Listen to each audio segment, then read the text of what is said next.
Without further ado, let me just move quickly to Ms.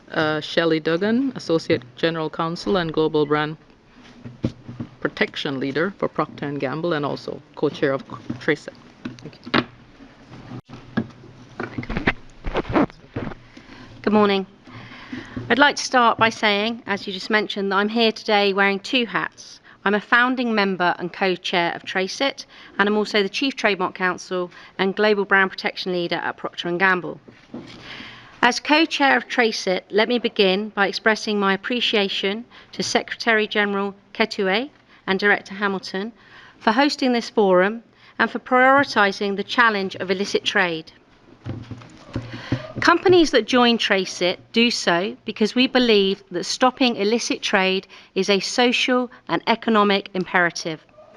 We are committed to supporting your work against illicit trade, and we will do so by sharing our business expertise, experience and best practices, raising awareness of the risks of illicit trade, and helping you, where and when we can, to shape practical regulatory structures. As we heard this morning, the types, risks and damages of illicit trade are not limited to one product, one sector or a single company. Illicit trade is wide-ranging, from conflict diamonds and illicit alcohol to unregulated fishing and substandard pharmaceuticals. Another dangerous form of illicit trade, and possibly the one that you are most familiar with, is the problem of counterfeiting. So now with my P&G hat on, I'd like to speak to you about counterfeiting.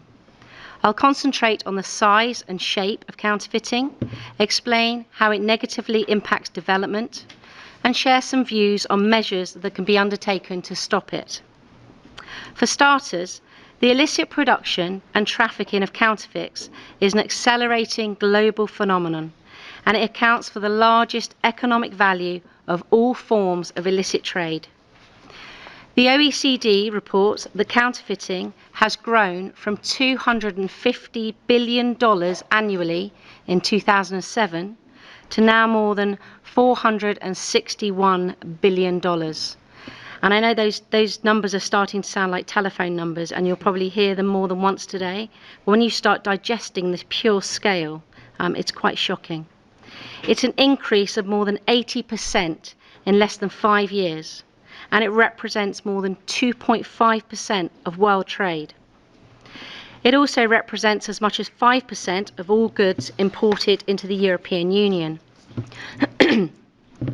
Examples include fashion brands such as counterfeit watches, clothing and accessories, illicit alcohol, which has contributed to hundreds of deaths in just the last year, tobacco, petroleum and other highly taxed products, pesticides and agrochemicals that are so important to increasing crop yield and food production, all types of pharmaceuticals and medical devices, and all household and personal care products such as laundry detergents, cosmetics and shampoos.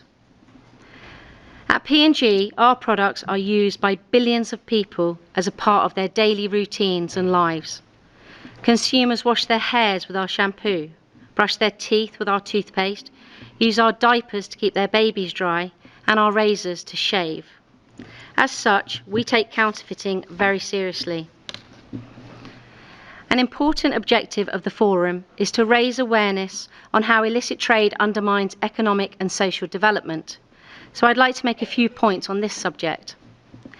Counterfeits are produced outside the normal channels of commerce, with little regard to environmental, health and safety regulations. And they pose direct and indirect health and safety risks to consumers. At P&G, we manufacture our products pursuant to good manufacturing practices and in compliance with applicable laws and regulations. Contrast this with counterfeiters who manufacture without any regard for consumer health and safety or product integrity. Counterfeit products are always substandard and can be harmful to consumer health and safety. Our investigations regularly discover unsanitary and dangerous counterfeit manufacturing operations. Consumer health and safety is further jeopardized when the content of the counterfeit products is unknown and untraceable. If a safety issue arises, there's no reliable way of tracing the counterfeit product's origin. Contrast this, if there's an issue with a legitimate P&G product, the company has processes and detailed records that can be used quickly to identify the issue and respond accordingly. Protecting consumers against counterfeits and illicit trade is consistent with P&G's purpose to touch and improve the lives of consumers around the world. Another example is the negative impact of counterfeiting on innovation. Today's increasing knowledge-based economy is driven by innovation. Counterfeiting stifles economic growth and job creation by discouraging innovation and reducing incentives for companies to invest in research and development, and inhibiting creative industries from realizing their full potential. Innovation has been core to P&G for more than 175 years and is key to my company's future growth. We invest heavily in creating and manufacturing products, spending approximately $2 billion per year on R&D that enables us to create new products, upgrade existing products, and improve our manufacturing processes. P&G relies on intellectual property protections for these investments.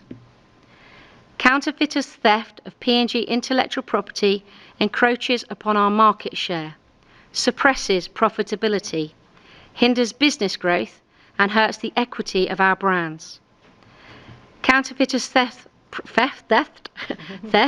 frustrates the company's capability to innovate and slows down the pace of upgrade. And we're a large company, so imagine the damage they're also doing to smaller enterprises. Counterfeiters challenge every company's ability to recover R&D and brand-building investments. If counterfeiters are not effectively contained, innovation becomes financially unsustainable. Looking to the future, illicit trade is a multi-stakeholder problem requiring multi-stakeholder solutions. Laws and codes of practice need to be enforced by governments and regulatory bodies, and businesses need to keep track of their supply chains to ensure that they do not become exploited by illicit trade. Consequently, there is tremendous value in a global forum like this to connect us and to promote aggregated solutions. Among these solutions, I believe we would all benefit from UNCTAD's expertise in developing international trade policy and promoting guidelines and best practices. P&G's well-known trusted brands touch the lives of consumers in more than 180 countries, many of them developing. International organizations like UNCTAD can help improve capacity building and technical assistance to developing country governments to support the implementation and enforcement of policies and rules to fight illicit trade. We need more collaboration between business, law enforcement and government agencies around the world to demonstrate that public-private partnerships are a crucial element to effectively fighting illicit trade. Areas where business and government efforts intersect include working with law enforcement agencies to identify and shut down large facilities manufacturing counterfeits, and conducting training sessions for law enforcement and customs officers around the world on how to distinguish genuine products from counterfeits. In closing, I want to say that your work provides us all with more tools to fight illicit trade. This complements the efforts we take at P&G and with TRACIT. Counterfeiters and other illicit traders are criminals, and my company fully supports law enforcement efforts to prosecute and bring them to justice. Thank you. Thank you very much, and good morning, everyone. I'm fully aware that I'm the fourth speaker in this panel and the last man standing between you and lunch and an in-depth discussion that we hopefully will have. I can only echo my previous distinguished speakers regarding the importance of this forum, and the WCO is very much happy and pleased to be invited to speak to this forum and to contribute to your discussion here. it's crucial for the international community and the customs community to globally and regionally forecast and identifying the challenges and to discuss potential solutions. And then, therefore, again, this meeting is a very effective way and should be a very effective way to discuss strategies to fight illicit trade in a globalized landscape. This first panel, as you all know, is dedicated to the mapping and understanding of illicit trade size and shape. And I will try within the next, hopefully 15 minutes, to provide you with a WCO global perspective of strategic and operational challenges for the customs administrations in relation to illicit trade of goods, and to outline some WCO approach to mitigate the impact of illicit trade on SDGs. What you can see on the screen is the cover of the WCO 2018 Illicit Trade Report, which was published last December. You can find it on the WCO website, and as far as I know, it was also uploaded to this meeting's website. The Illicit Trade Report is based on the WCO members' voluntary data input into the customs enforcement network. I have to say and to stress there is no obligation it's not compulsory for members to input data into the SEN, so it's a permanent struggle for the WCO Secretariat with its members to have a complete view, but we would never pretend that the Illicit Trade Report is a fully complementary and comprehensive picture of what happens regarding illicit trade around the world. The structure of the report is along 6 enforcement areas, which are cultural heritage, drugs, environment, intellectual property rights, health and safety, revenue, and security. The ITR is a comprehensive 200 pages report with myriads of graphs, detailed facts and figures, and showcases. You may forgive me not to going too much into detail because that would take hours and hours. At a glance, and in a nutshell, the outcome, mail consignments is the top 3 conveyance method for drug smuggling, environmental crime, and IPR infringements, which is no surprise to no one of us.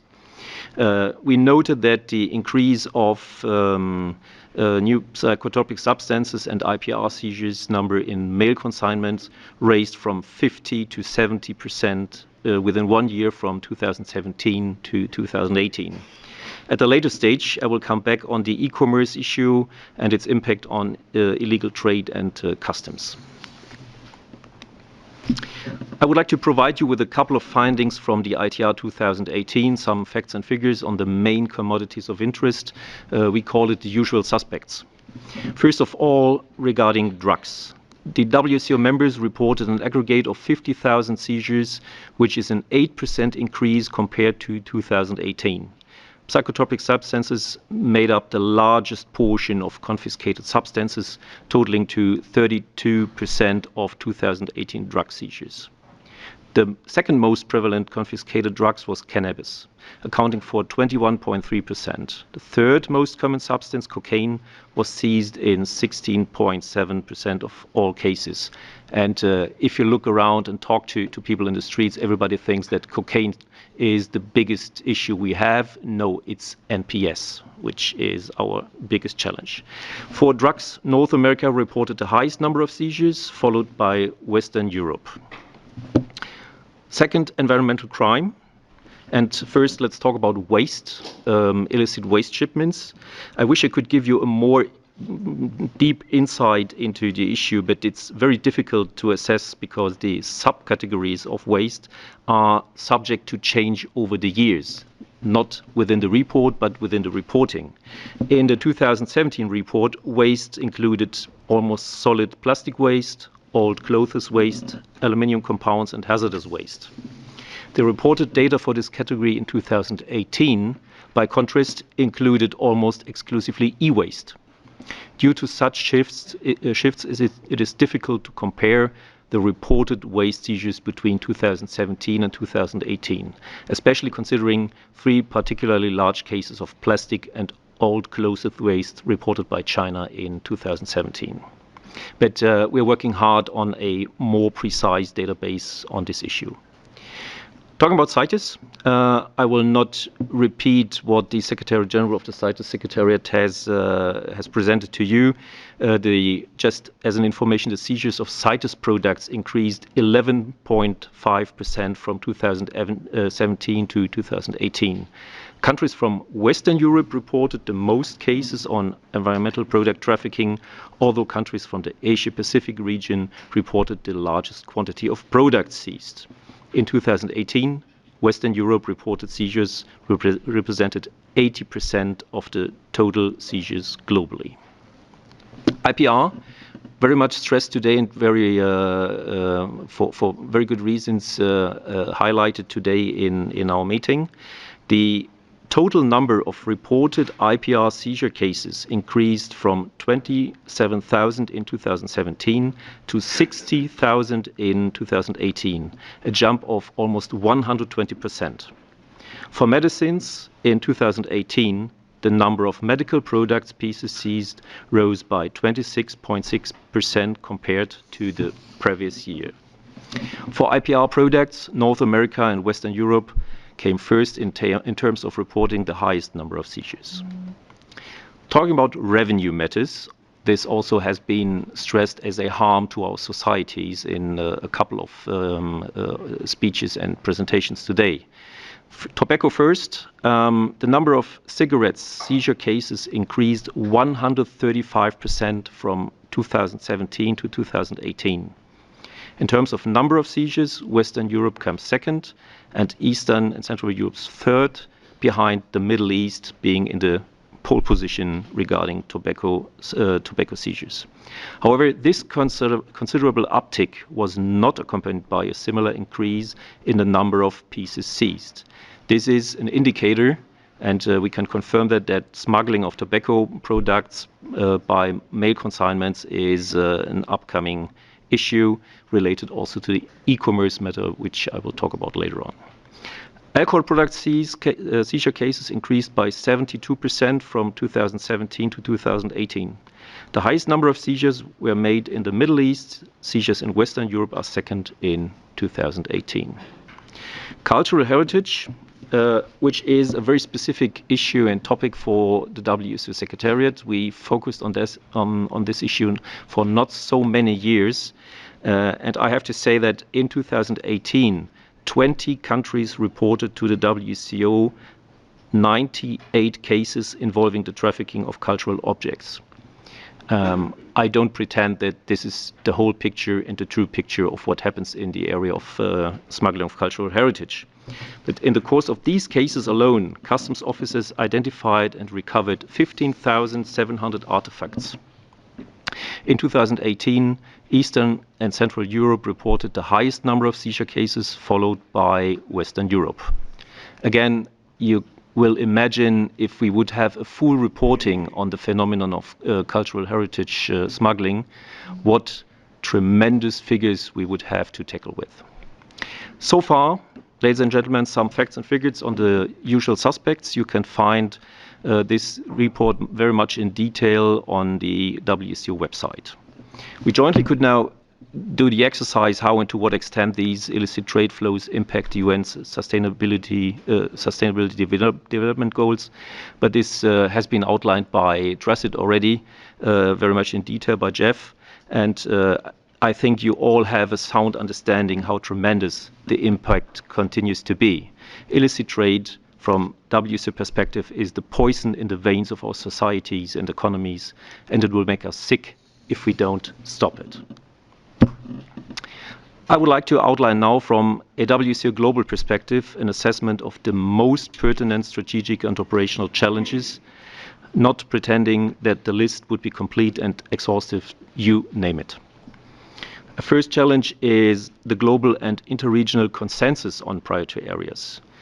You should know that some regions in the world are focused on security matters, others on consumer protection, and again others on revenue collection.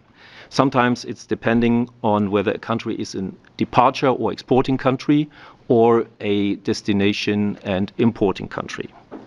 Very good examples for that are IPR products, fake medicines, waste, or cultural heritage smuggling, where the interest of the country and the impact on the country is very much different whether you are a departure or a destination country. This leads to a diversity of strategic priorities, which again leads to diversity of operational priorities and resource allocation. This leads to a global patchwork of strategies and priorities regarding fighting illicit trade. And this is a challenge for the WCO to identify global and interregional priorities and to agree on a global response to that. A second challenge is the changing geoeconomic routings. I just would give you a couple of examples, which are the One Belt, One Road initiative in the maritime and rail mode of transport that already has changed and will very much changing the routings of licit but also of illicit consignments. An deep insight in that would be worthwhile. Also, the development of new free zones and new megaports around the world. I won't say that's a matter of concern because free zones and megaports are part of licit trade, but the international community would have to have a look inside what happens in free zones and megaports. Another example would be Brexit, but I don't want to go too much into detail on that. The examples are of very dynamically changing routes, and the complexity and interference of such changes challenge the operational preparedness and robust response of customs administrations around the world. The question is how to identify new routings, assess the related threats and risks, and how to respond in an agile, united, and effective manner. Another challenge is new and disruptive technologies for the good and for the bad. The use of new technologies by customs and the private sector for implementing smart borders, secure trade lanes, risk management and detection is a burden for customs, but also for the private sector from a technological, financial and workflow perspective. On the other hand, the use of new and conspiracy technologies by criminal groups such as darknet, 3D printing, using virtual currencies or breaking blockchains is an extreme challenge for customs investigations and for the rule of law. Again, risk management tools, I already mentioned that, risk management and techniques. The targeted risk management is by far the most effective way for customs to dismantle and disrupt fraud and smuggling.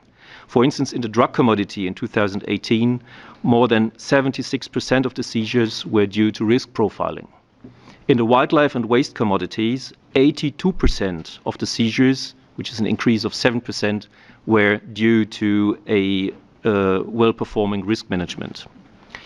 The challenges are up-to-date and interconnecting IT systems, using self-learning machines, availability of data and capacity building for risk management purposes. And also here, there is a huge diversity between developing and developed countries, which leads to a patchwork of fighting illicit trade around the world.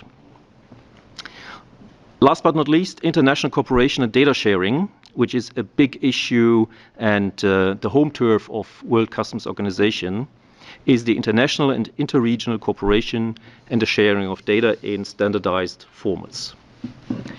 This is almost hampered by the lack of national legal basis, the lack of appropriate IT availability, or simply by the lack of awareness or training. Again, diversity and gaps around the world. WCO and the customs community is on its way to connect customs globally and to facilitate data exchange and mutual assistance. I would also take the opportunity to congratulate Colombia for its outstanding efforts and initiatives in this area. The multidisciplinary approach in Colombia and its initiatives to tackle the challenges that I mentioned are really excellent and show the way forward customs also in other countries should be. I mentioned global e-commerce at the beginning of my presentation, which is an outstanding challenge. You see the word challenge comes up and up and up and again and again. A challenging issue for customs in the ever-growing e-commerce business. Customs tasks are obvious and common independently from the region, probably only varying regarding the amplitude of the impact. A first difficulty, to avoid the word challenge, is the volume and speed of small consignments. You all know the statistics and forecast calculating more than 20% increase of e-commerce sales and consignments from year to year, counting for $4.1 billion in sales in 2020. The second issue is in e-commerce you have all kinds of commodities, means all kinds of risks. You have new psychoactive substances, including the fentanyl issue, tobacco, fake products, substandard medicines, dangerous goods, endangered species, you name it. Yes. You also face, being a customs organization, customs administration, but also private sector, a high number of unknown customers and missing of pre-arrival data. Unlike other modes of transport and consignments in the e-commerce and in the mail consignments, you don't know who you deal with. And that's not only one parcel, it's millions of parcels. The revenue challenge, IPR and NPS challenge, I guess we could skip that. It's without any doubt that huge losses of revenue are globally due to undervaluation and false origin declaration. This tsunami of low-value consignments and de minimis rules are considered to be a cause of important revenue losses. IPR challenge and NPS is a matter of misdeclaration and targeting by customs issue. The call for the customs community is now to develop global standards, workflows, data exchange and capacity building to deal on time with the ever-growing e-commerce trade. After all these alarming numbers and facts and figures, I don't want you to feel depressed and hopeless. Customs wouldn't be customs if there was not a strong response to these challenges. The WTO has declared the fight against illicit trade and the protection of society to be a global priority strategic goal. An annual implementation plan is developed and approved by the WTO Council, including a comprehensive compliance and enforcement package. This package comprises a broad range of sophisticated WTO tools and instruments regarding standards, cooperation, and capacity building. You might think now that it's fancy but useless to provide a headquarters strategy without action on the ground. And I would not leave you alone with this theoretical policy cycle approach, as the WTO is a technical organization and also an operational driver. I would like to give you at a glance a rough idea of only some projects we are actually running. Each project, as you can see it here on the screen, usually contains scoping missions, drafting of handbooks and guidelines, awareness raising, training, global or regional operations, high-level conferences, and media work. Starting with Colibri on drugs is a 2019 to 2021 cocaine smuggling project on general aviation covering Latin America, Western Africa, and Europe, and it's funded by European Union. We are very proud of the Colibri project, as it is an innovative project using geodata for risk mapping and targeting. The Links project from 2019 to 2020 is a anti-tobacco smuggling project, and it's always a regional approach in different steps, starting with the Western Balkans, going to Southeast Asia and Middle East, and it's funded by Japan and the United Kingdom. It was already mentioned the WC work on environmental issues, and particularly on CITES. We are running the INAMA and IQUIC project, which has been explained and presented by the Secretary General of CITES on illicit wildlife trade, so no reason to go into detail so much. But I would like to inform you about a brand new project we are running, Project Plastic, which is on illicit plastic waste covering the Asian region and which is funded by Japan. And we also have a brand new 2020 IPR program, which is in a concept phase, and we have no funding yet. But we are working on a detailed work plan after our enforcement committee in February, so this month in Brussels. Also to mention the tentacle trade-based money laundering project, or so to say, an anti-money laundering project, covering illicit flows and terrorist funding in Asia, Africa, and the Caribbean. It's funded by the US. And last but not least, the Global Shield, which is dealing with precursors for improvised explosive devices in Asia and Africa, funded by Japan, US, and Canada. There are so many more, but we are running out of time. I just want very briefly to mention our friends from the UNODC, where we have a very close cooperation in the container control program, which is running now for more than 15 years, and it's an excellent example of multidisciplinary cooperation. This was a high-flying tour de force over a map of current strategic and operational challenges for customs. I hope for your understanding that my presentation was rather technical than political, as daily changing trade and crime environment is extremely complex and rapidly changing. Thank you for your attention.